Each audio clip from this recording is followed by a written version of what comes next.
with Don Devendorf, and there was a fire here early this morning. Can you tell us about that?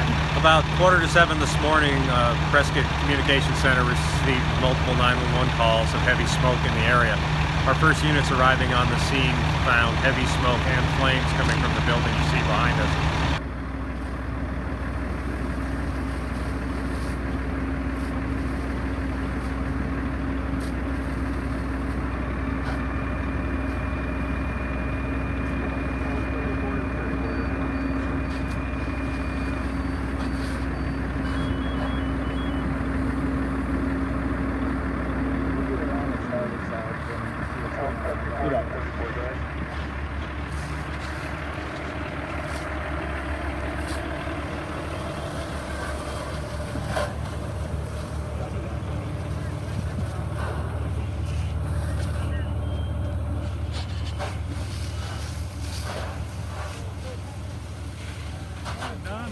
Good morning, Cap.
It's a log home that was built in the late 50s, and what you're seeing, the work that's taking place in the background, is because of multiple additions and remodels that have taken place. Fire has gotten into some concealed spaces, and we're actually having to remove the roof from the house to get into the concealed spaces in order to get the fire completely out. Do you have any idea of the cause yet? No, we haven't even been able to get inside. It was a very hot fire. It burned for a long time. It was difficult to extinguish because basically the whole house is combustible. It's just logs inside and out. So we put a lot of water in it to knock it down. Oh yeah, we haven't been able to get anyone in to take a look at the cause of the fire yet because it was a really hot fire. Basically everything burns. The whole building is wood inside and out. There's no sheetrock or anything to keep areas compartmentalized, except for obviously the one that's making us tear the roof off.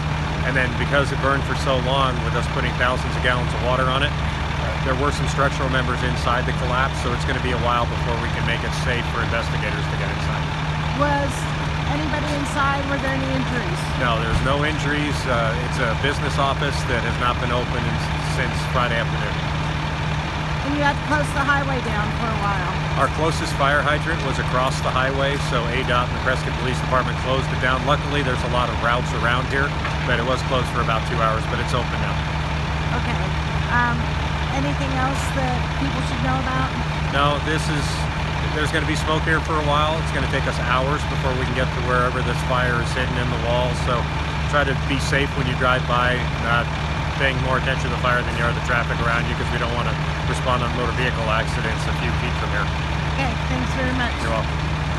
It did, yeah. It's at this point there are more questions than answers. We know that it's badly burned, and we're hoping they can get the fire out soon so that we can really start seeing what we've got left.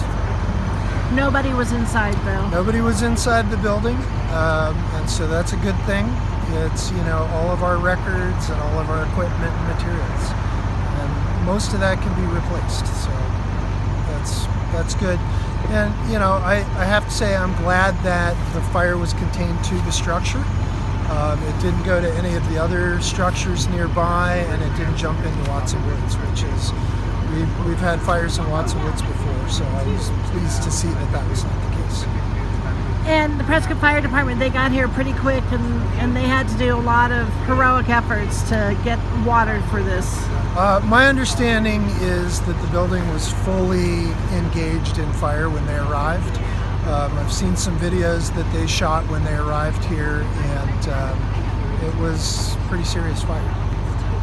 So, well, hopefully all your records will be salvageable, and but I know that you guys will continue your work, and you'll just trudge on ahead. Yeah, we've got our fingers crossed. It's going to take a while to get sorted out, but we're here for the long haul, and the creeks and riparian areas and the watershed conditions are important, so we're going to keep doing our thing. Okay, thank you very much. Thank you.